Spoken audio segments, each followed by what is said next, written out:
All right, we're live. Welcome to the Jeff Dubay Show with Jason Linse. This is episode 8.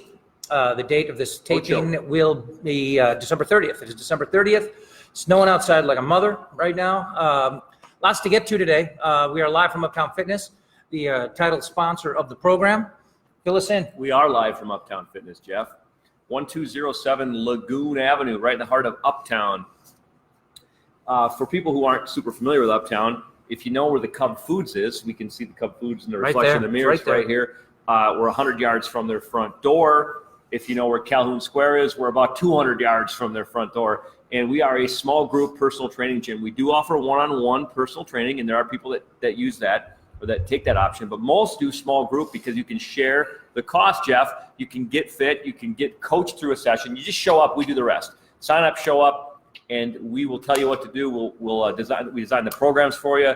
We do electronic charts on you. We will help you. Let's say you have 20-pound weight loss goal. Look at my man boobs. Let's say you want to get rid of the rack of man that you have there. Not good. We will tell you what to do. We will coach you to see those results. So the best way to check out or to find out more about Uptown Fitness is the website, uptownfitnessmn.com, and you can actually schedule a free session. First session's free, no obligation. Just go through a free session with myself or Andy or Kevin or one of our coaches, and from there you can decide if this is the right fit for you. We've got a lot to get to today.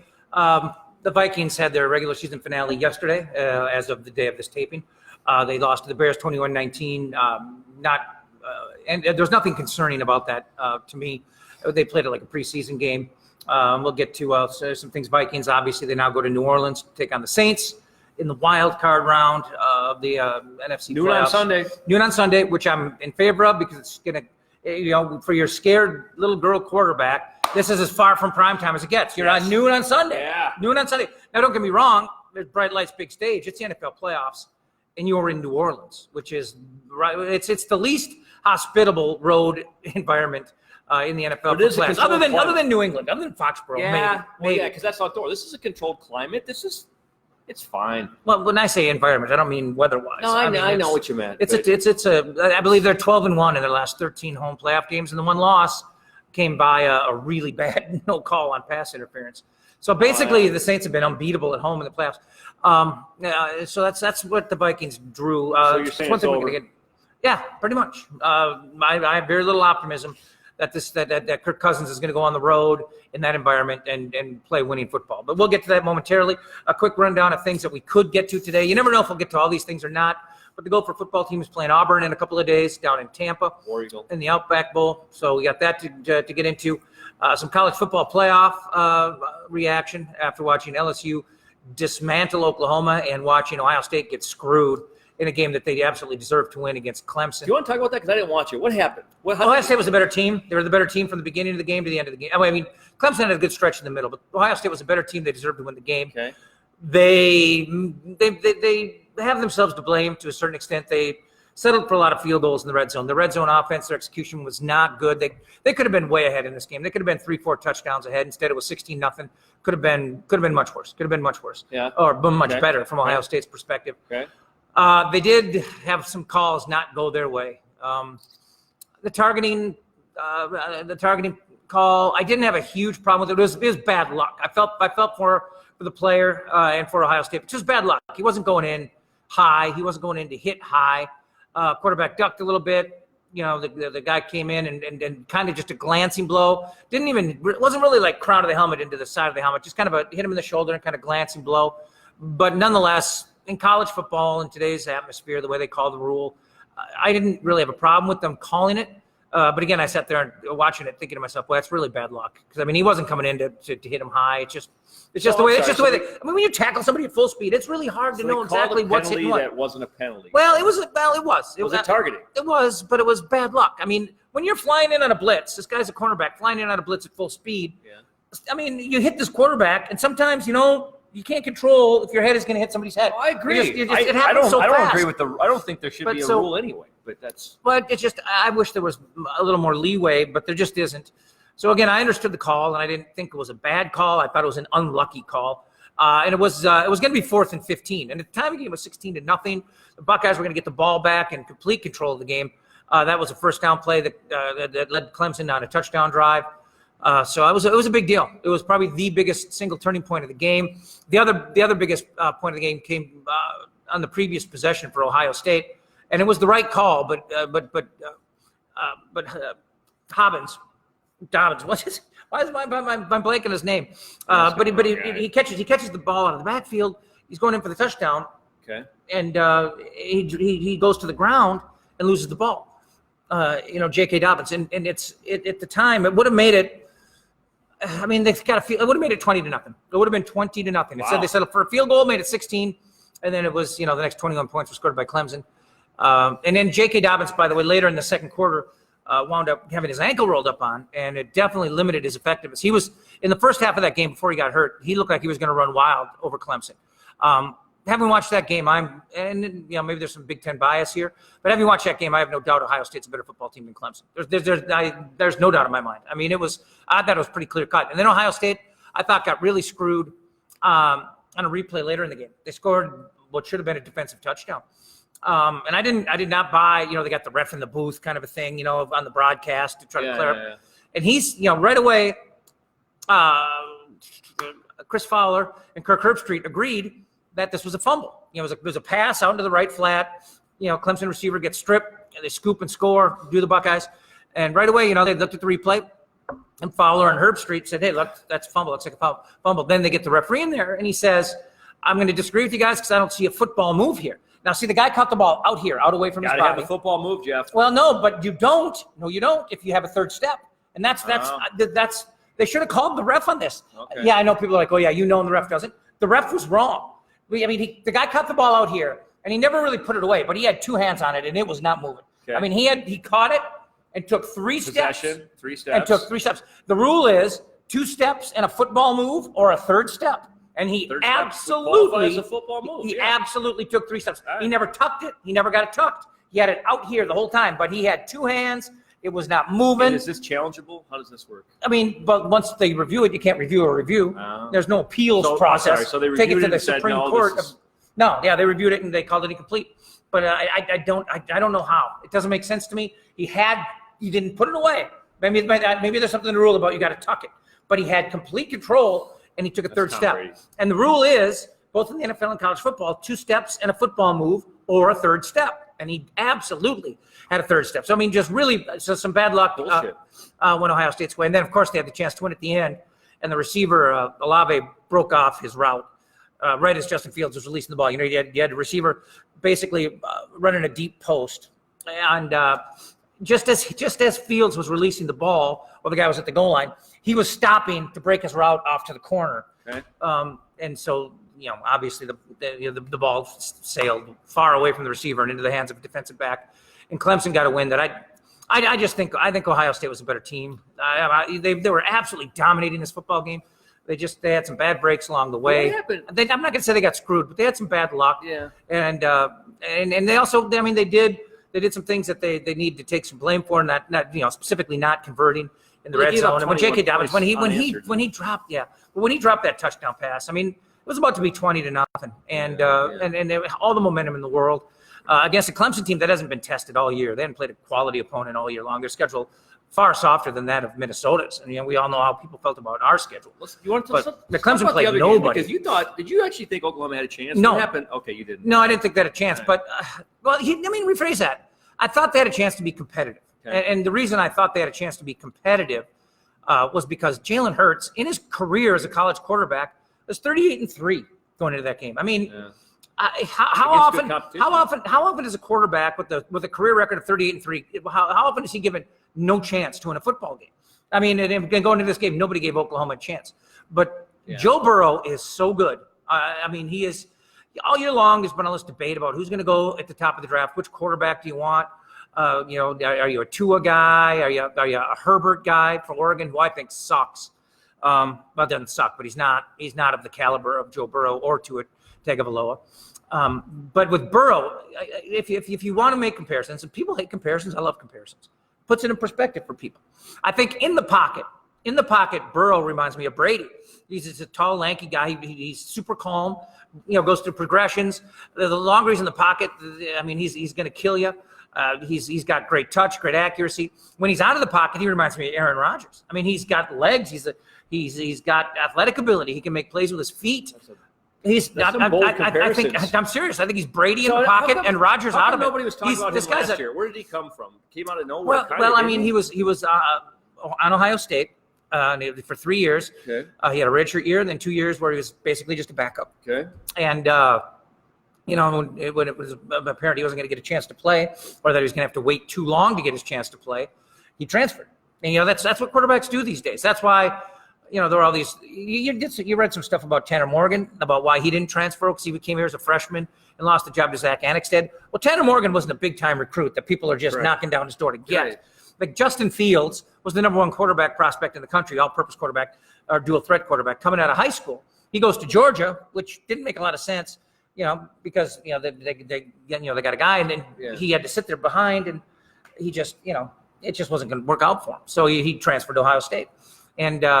It's just when a quarterback is buried and he's not going to get a chance to play, that's it. He takes off. Sure. And we're seeing more and more transfers. And then, but the situation with Jalen Hurts is a little different. I mean, he became a backup, but he's a graduate transfer. And that's kind of the area that Russell Wilson pioneered a few years ago, where you got a redshirt year, you get your degree, you got a chance to play a fifth year as a redshirt senior. If you declare like that your major or your Russell Wilson grad school, or your grad school focus underwater basket weaving, he found a major. If it's not offered at your school, you go to the school that it's offered at, and you don't have to sit out a year. Yeah. So it's a huge loophole. So what is it? And it's bogus. So this Burrow's cat down in LSU. Burrow. Sorry. Yeah. What's his first name? Joe Burrow. Joe Burrow. No, Burrow. Yeah. Burrow. So he will come out in the draft this year. He's a senior. Okay. Yeah. And he won the Heisman, and he's Cincinnati. To me, he's a stone cold #1 pick. Just a no brainer #1 pick. Yeah, I mean, will he be a Bengal? Yeah, they're 1 and Redskins are 2, right? I think so. Yeah, he'll be a Bengal. Which you know what? He's a Ohio native. So does that mean Dalton retires, or is he out anyway? What's his story? Yeah, I don't know what his contract status is, but I mean, whatever. Who needs him? But I mean, Burrow's an Ohio native, so he might embrace going to Cleveland. And rebuilding a once proud franchise, or being the cornerstone of that rebuilding. But it was a fun weekend of football. I enjoyed the college football playoff. The Cotton Bowl that preceded it with Penn State and Memphis was also a really wildly entertaining game. A lot of fun. It's also good to see a team that the Gophers beat. Look so good on a national stage. I mean, we knew Penn State was a legit top 10 team, but they really looked good, especially offensively against Memphis. Gophers obviously lose their offensive coordinator, Kurt Soraka. You and I were just talking about that. Two Penn State. And, again, it's a move that I get it. Penn State is a bigger glamour program than Minnesota. It's a better job. And he's from Pennsylvania and has been a Penn State fan his whole life. So it's kind of a dream gig for him. That's right. He's from the Commonwealth. But the timing is weird. I mean, what was the hurry? Why not finish out the season and coach your current squad in its bowl game and then head over there? He didn't even coach in the Cotton Bowl. I mean, Penn State had an interim offensive coordinator. Now, I understand why Penn State's offensive coordinator left when he did, because he became a head coach at Old Dominion. Yeah. So it's you got to start recruiting. You got a lot of stuff you got to take care of. Do you think So I understand that, but so Penn State, much like Minnesota now, had an interim offensive coordinator in place for the Cotton Bowl. So Kurt Soraka, he didn't even coach in that game. So I don't begrudge him for taking what for him is a dream job. Do you think finish out the season? Do you think he coach didn't the have a Outback. choice? Do you think that they said, "Look, you have to come before the game," and they're not going to come out and say it, but they don't want to help Minnesota. Anything they can do to hurt Minnesota helps them technically, doesn't it? I don't know. I don't know how these things work. It's behind the scenes. I really don't. That's got to be what it is. Maybe I mean, and like reading between the lines, like really wanted to. When you read like PJ Fleck's reaction to this and then quotes and stuff, and this is just like reading stuff in print where you really you're not getting context and stuff. I got the impression he was a little peeved about it and about how it happened. That he he's got nothing personal against Soraka, but I don't think he liked the way it went down. No, I don't think he liked the timing of how it went down. But blame him. The Gophers. We're 2 days away from the first. Today's December 30th. What time's the game at? The game's at noon. Yes. The game's at noon. It goes on at the exact same time as Michigan, Alabama, which is on at noon on ABC. The Gophers are on ESPN. ESPN. I'm really looking forward to it. Bowl games are a crapshoot. You never know. I mean, the Gophers are a 7-point underdog to one of college football's blue bloods, Auburn. From the SEC, college football's premier conference. Do the Gophers have a chance? Absolutely. Bowl games are very unpredictable. You just don't know. Now each team has one starter from their defense that is sitting this one out. For the Gophers, it's Kamal Martin. Winfield's playing. Yeah, he's playing. Yeah. Yes, he is playing. And so is Carter Coughlin. Auburn has a defensive end sitting out, trying to get ready for the draft. I forget his name, but he did not have a good year. He was somebody he had a really good year a year ago, and then it just kind of disappeared this year. So he's like trying to, just rejuvenate his draft stock. We got both our receivers. Oh, we've got the only guy we're concerned about is Daniel Fa'alele, the 400-pound right tackle. They say he's going to be a game-time decision, but they also said he's made tremendous progress. Remember, he got hurt in the Wisconsin game, and that was kind of a turning point in that game, believe it or not. That's one right around the time things turned. Whether really he was the reason, I believe 6'9". I mean, his arms look like your legs. I mean, 6'9", 400 pounds. He's huge, and he's not like a complete fat tub of goo either. I mean, I'm not saying he's an Adonis, but he doesn't have abs probably. I'm guessing no. But at 400 pounds, I mean, I'd expect him to be pretty disgusting. But I mean, you see him on the field, you don't see a big belly hanging down or anything. I mean, he's Samoan. What's his nationality? I think there's no Samoans who get big. No, I think he's from New Zealand, which he's like, I believe that's where David Dixon. Remember old David Dixon? I do. Vikings? Sure. That's where he hailed from. So they're growing big down there, and they like to play that Australian rules football or rugby or whatever the hell. I don't know what they do in New Zealand. They film Lord of the Rings movies. So his hometown is Mordor. It's a 400-pound kid from Mordor. He's not from the Shire, that's for sure. No, he's not.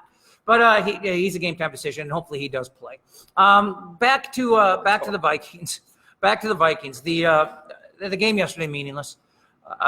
They played nobody. They played their interior offensive line. But we barely. Almost did we legitimately almost beat a I thought team we that played was pretty trying well. to beat us? Yeah. With their starters? Oh, the Bears played their guys. It. Yeah, in all honesty, it was an effort that I was fairly impressed by. I didn't pay super close attention. Now, I like to run multiple screens when I'm watching football. So my focus was on the Packer-Lions game. I was watching that from beginning to end. Because Michael Paul just said wanted to play the Pack. Yeah, we did too. Yeah. I was really hoping that the Packers would lose that game and the Vikings would go to Lambeau.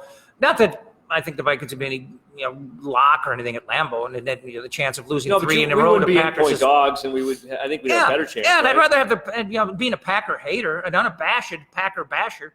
I'd rather have them be what would that make them, the 3 or 4 seed than the 2 seed? I mean, I want the Packers' road to the Super Bowl to be as long and difficult as possible. Yeah, the last thing I want to see is Green Bay in a Super Bowl, for God's sake. So anyway, I thought with the backups in and playing from behind for much of the game, I was pretty impressed by the effort. I thought the Vikings' effort was reasonably gutty. It was just a backup crew on both sides of the football. They fell behind 18-6 and battled back to take a lead.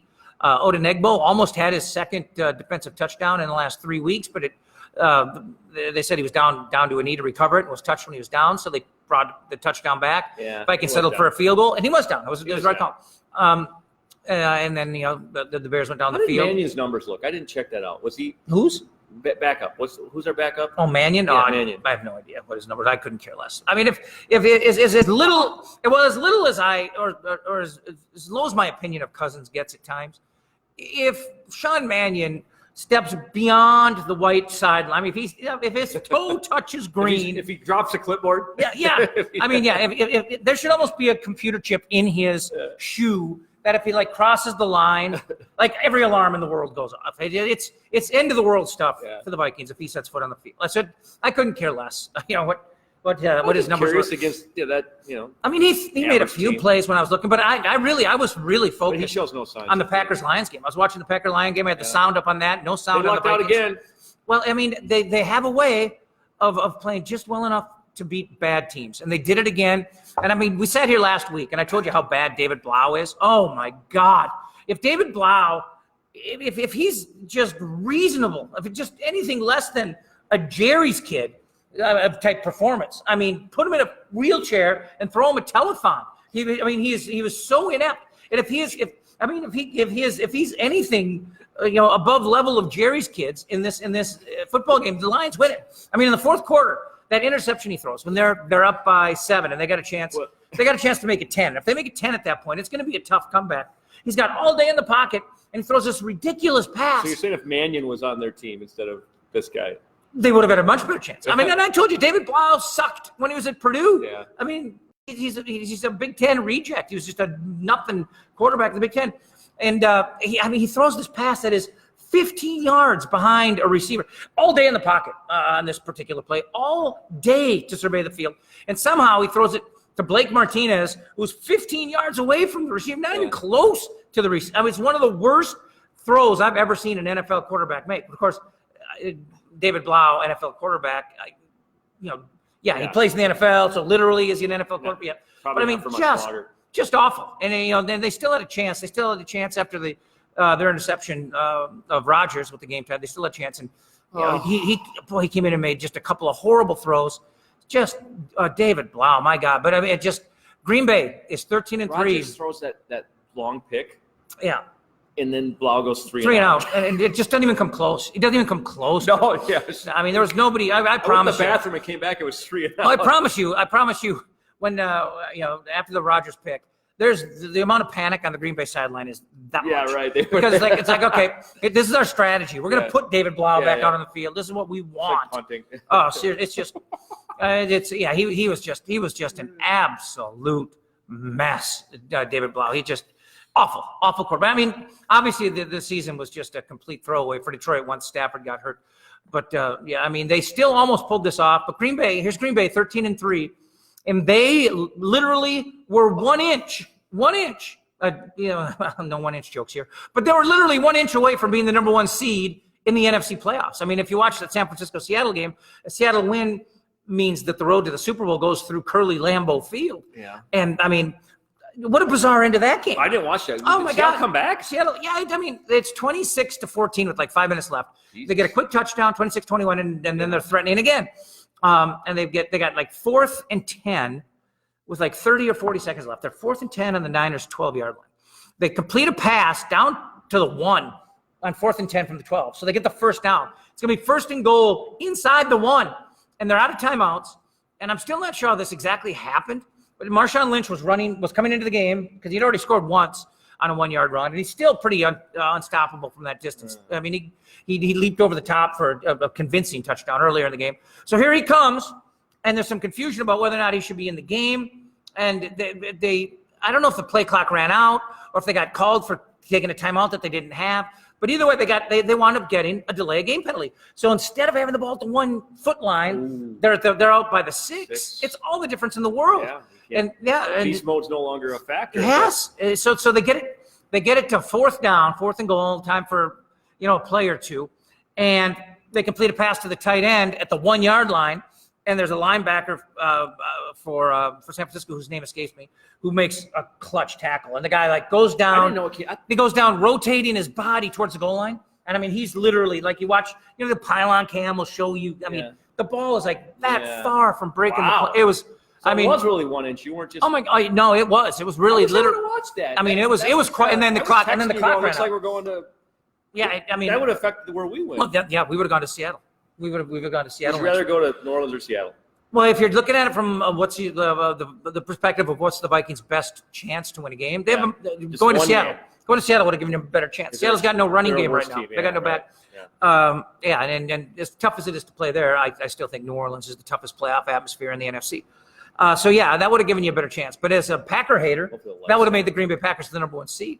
So, I mean, I'm not hopeful. I'm not that optimistic or hopeful about the Vikings doing anything. So, basically, my intentions as a Viking fan turn to the destruction of the Green Bay Packers, which, that meant I wanted San Francisco to win that game, get that Niners, that home field, that number 1 seed.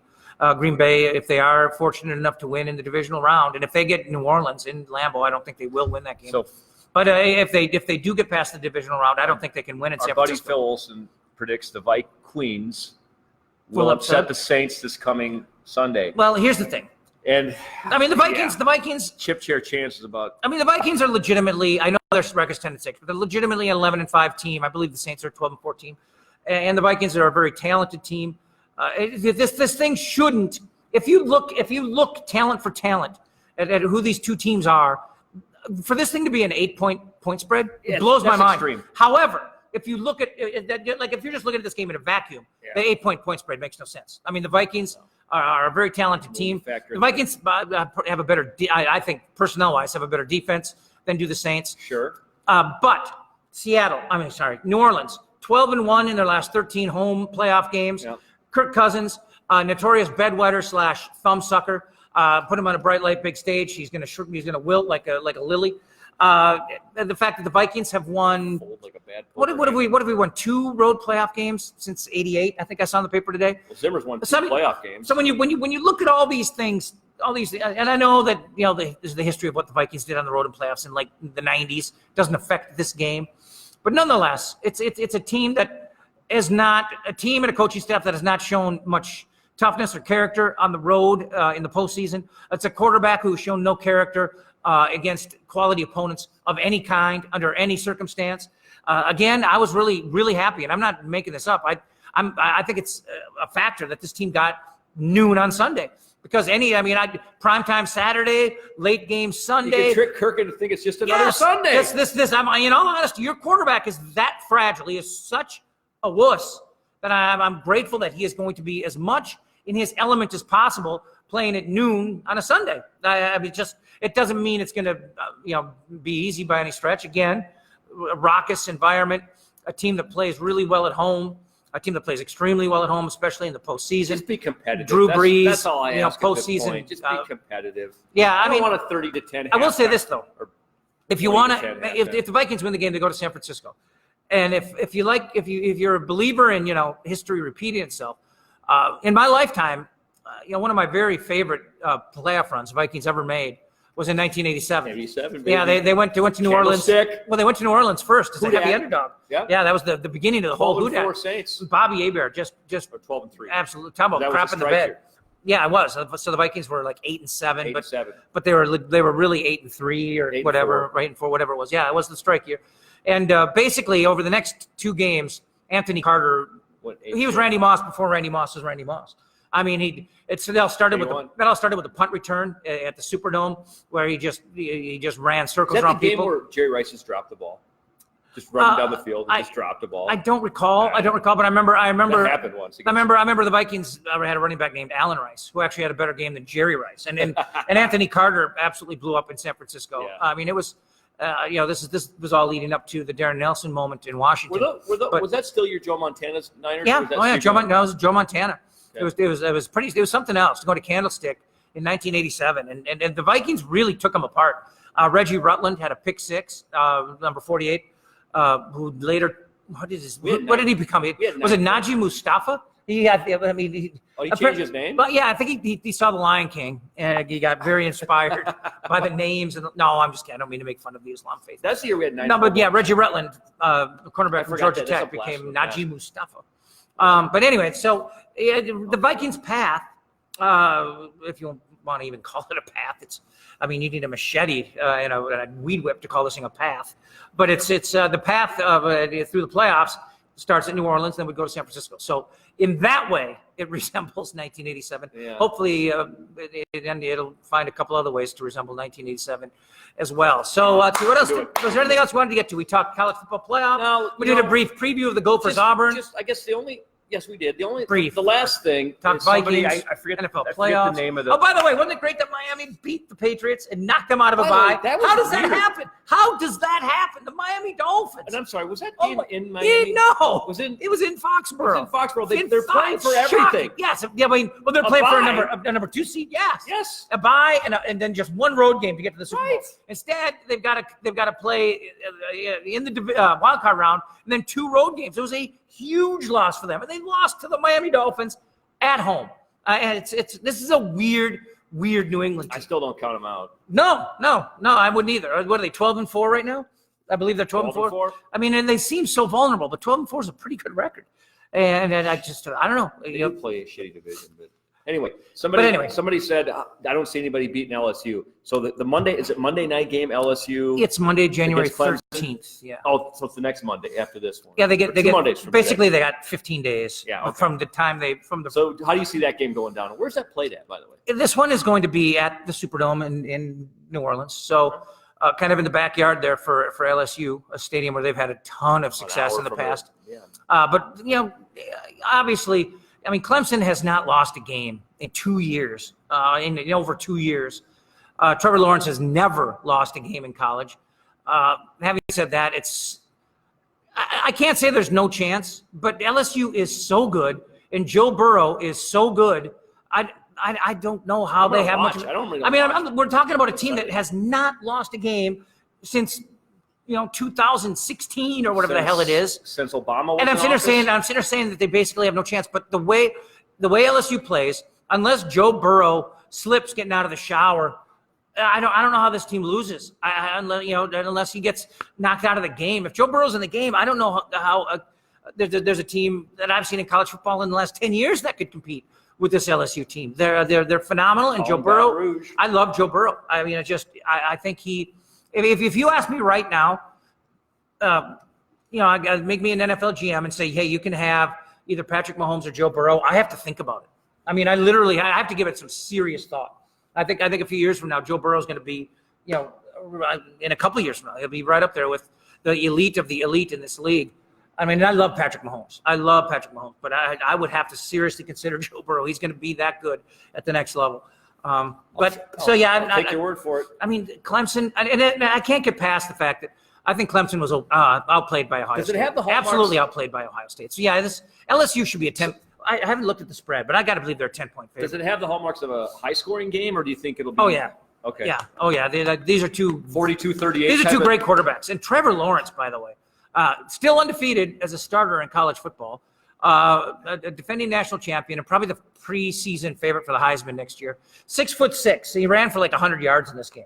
I mean, you should have seen him. I mean, he's a 6'6" quarterback, and he was the dominant force in their running game. And they've got a running back named Travis Etienne, who I think is the second best running back in college football behind Jonathan Taylor. Last name's ATM. At Etienne, Etienne or something. Okay, and as a matter of fact, I believe he committed to LSU at one point. So there's a little drama there. He's going to be an LSU. But he's a big, fast, powerful back. Kind of reminds me a little bit of Adrian Peterson, the way he's built and the way he runs. But he's a fantastic running back, and their entire running game in this Ohio State game revolved around the quarterback, Trevor Lawrence, and what he was doing on the ground at 6'6". I mean, he had like a 65, 70-yard touchdown run in this game. I mean, he was an absolute beast. So we got Gophers, Auburn. Are we going to come back Thursday? What do you think? I think we wait till Monday, dude. Wait till Monday? Yeah. Okay, we can wait till Monday. That way we can preview the Viking potential victory. Preview? You mean review? I'm sorry, review. My bad. Review. Yes, review the Viking victory, and then talk about San Francisco coming up. Yeah, well, we hope. We'll find out. Okay, so you just heard it from the source. We're gonna wait till a week from today, next Monday, which will be the 6th. January 6th. Unless of comments that say we should do a Thursday show, then we'll do a Thursday. Yeah, well, the public, they just can't get enough. Hey? They can't get. I don't blame you. And where's the commenter that Jeff should do the show on his own? Oh, I forgot about that. Yeah, I forgot his name. I forget the guy's name, but it was awesome. Jeff should do the show by himself, and I write thanks, and he goes, "You're welcome." It was awesome. All right, dude. It was awesome. I mean, I pretty much do. I pretty much do. Just more or less. Well, I feel bad. I go back and watch parts of these shows, and I feel like I'm really. It's the Jeff Dubay Show. I really dominate the Linse. conversation. Of course you do. Well, I feel kind of bad about that. I don't think that means that I shouldn't be here. I don't think people want to just sit and stare at you. And I like to think I had a little bit. You do. And nobody can have a conversation. I mean, just one person sitting there staring into the camera. It's just not the same. I mean, I could do it, but it wouldn't be as good. Not to mention, we do it at Uptown Fitness. Fitness. We're the gym I own. So yeah, cool. There you go. Cool. Yeah, whatever. Do you want to plug it one more time before we go? Check out UptownFitnessMN.com. We would love to get you in for a free session. We're right in the heart of Uptown. Small group personal training. It's 2020. It's New Year's. It's resolution time. So why not do it right? Don't go join Planet Fitness. Don't go join Lifetime Fitness and pay all that money to rent a treadmill and not know what you're doing. Actually pay a little bit more, but still not a lot, and get coached every single time. There's a trainer here every single time. Perfect. Yep. Sounds good. UptownFitnessMN.com. That's going to do it for episode number 8. Jeff Dubay Show with Jason Linse. We'll be back next Monday the 6th. Word up.